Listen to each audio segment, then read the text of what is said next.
ഞങ്ങളുടെ ബുദ്ധിയെ പ്രകാശിപ്പിക്കണമേ.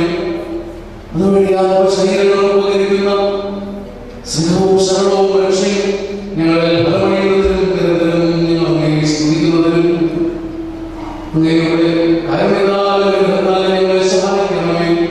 പിതാവും പുത്രനും പരിശുദ്ധ ഹൃദയവുമായ സർവ്വേശ്വര എന്നേക്കും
ഒറ്റ നാമമേ ഉള്ളൂ. കർത്താവ് ഈ ഈശോ രക്ഷകനെങ്കിൽ ഈശോ എനിക്ക് നൽകുന്ന രക്ഷ എനിക്കും എന്റെ കുടുംബത്തിനും സമ്പാദിക്കുവാനും സ്വന്തമാക്കുവാനും കഴിയണം. ഈ തിരുനാളിന്റെ സന്ദേശവും കാലഘട്ടത്തിന്റെ ആവശ്യവും ഈശോ നമുക്ക് നൽകുന്ന ദാനമായ രക്ഷയെ ഉള്ളിൽ സംവദിക്കുവാനും കുടുംബങ്ങളിൽ സൂക്ഷിക്കുവാനും ഈ രക്ഷയുടെ സന്ദേശത്തെ അനന്ത തലമുറകളിലേക്ക് നവസുവിശേഷവൽക്കരണത്തിലൂടെ കൈമാറ്റം ചെയ്യുവാനുള്ള വലിയ ഉത്തരവാദിത്വം ഇതാണ് നമ്മെ ഓർമ്മിപ്പിക്കുന്നത്. ഈശോയെ സ്വീകരിച്ച് ഹൃദയത്തിലും കുടുംബത്തിലും രക്ഷയുടെ അസുലഭമായ ഭാഗ്യം സിദ്ധിച്ച അനേക വ്യക്തികളെ സുവിശേഷങ്ങളെ കണ്ടുമുട്ടുവാൻ കഴിയും. ഇപ്രകാരം തനിക്കും തന്റെ കുടുംബത്തിലും ഈശോയെ കണ്ടുമുട്ടി രക്ഷയെ സമ്പാദിച്ച ഒരു വലിയ വ്യക്തിത്വത്തെ സുവിശേഷം നമുക്ക് മുമ്പിൽ അവതരിപ്പിക്കുന്നുണ്ട്. ലൂക്കായുടെ സുവിശേഷം 19-ാം അധ്യായത്തില് രക്ഷകനായ ഈശോയെ കണ്ടുമുട്ടി രക്ഷയെ സ്വന്തമാക്കിയ ഒരു വ്യക്തിയുടെ ജീവിത സംഭവം അത് വിവരിക്കുന്നുണ്ടല്ലോ. മുണ്ടനായ സക്കേവൂസിന്റെ സംഭവം.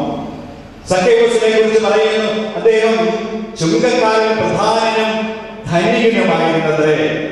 അക്കാലത്ത് ജീവിച്ചിരുന്ന ആളുകളില് ഏറെ സമ്പന്നതയിൽ കഴിയുവാൻ ഭാഗ്യം ലഭിച്ച വ്യക്തി. സുഖസൗകര്യങ്ങളും ഭവനവും തന്റെ ചുറ്റുപാടും ചൂഴ്ന്നു നിൽക്കുന്ന തന്റെ സേവകവൃന്ദവും ഒക്കെയായി സുഭിക്ഷതയിലെ സുഖത്തിലെ കഴിഞ്ഞിരുന്നുവെങ്കിലും എന്തോ ഒന്നിന്റെ കുറവ് സക്കേവൂസിനെ പിടികൂടിയിരുന്നത്രേ. സ്വാഭാവികമായി നമുക്ക് ചിന്തിക്കാം, മനസ്സിന്റെ സ്വസ്ഥതയുടെ കുറവാണ്. ഇനി നമുക്ക് സ്വാഭാവികമായി ഭാവനയിൽ ചിന്തിക്കാവുന്ന ചില സ്വാതന്ത്ര്യങ്ങൾ. ഈ സക്കേവൂസ് എണ്ണപ്പെട്ടത് കൊലപാതകികളോടും വ്യഭിചാരികളോടും ഒപ്പമാണ്. അന്നത്തെ സാമൂഹിക വ്യവസ്ഥയനുസരിച്ച് ചുങ്കക്കാരൻ എന്ന് പറയുന്നത് കൊലപാതകിക്കും വ്യഭിചാരിക്കും ഒപ്പം എണ്ണപ്പെടുന്നയാളാണ്. കാരണം